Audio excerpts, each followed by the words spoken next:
Aujourd'hui, je vous propose de voir le b.a.-ba de la navigation en canoë, à savoir la direction. Comment faire pour aller tout droit, évidemment, pour aller à gauche, pour aller à droite.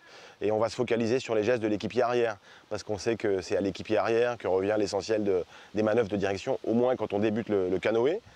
Voilà, je vous propose de me suivre et on va voir ces gestes ensemble. Alors, dans un premier temps, on va voir comment faire tourner le bateau du côté où l'équipier arrière a sa pagaie. Donc, en l'occurrence, faire tourner le bateau comme ceci. Donc, pour ce faire, on va faire un mouvement de ce type. C'est un mouvement qui va partir de très loin derrière, le plus loin possible derrière. La pale va être collée à la coque du bateau.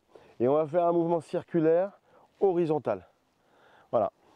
Alors, en quelques degrés, on va réussir à faire pivoter le bateau de façon assez efficace.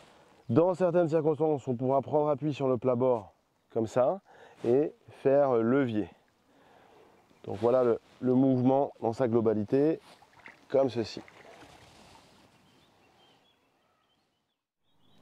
Donc cette fois, on va voir comment faire tourner le bateau du côté opposé au côté où l'équipier arrière a sa pagaie. Donc en l'occurrence, comment je vais faire tourner le bateau dans cette direction. Donc je vais faire un mouvement qui s'appelle la circulaire, qui est comme ceci. Ça veut dire que je vais immerger la pale sur un axe perpendiculaire à la coque du bateau. Je vais faire un mouvement, je vais avoir la pale le plus loin possible du bateau, c'est important, et je vais faire un mouvement circulaire et aller très loin jusqu'à la coque. Les derniers degrés sont très efficaces. Voilà ce que ça donne.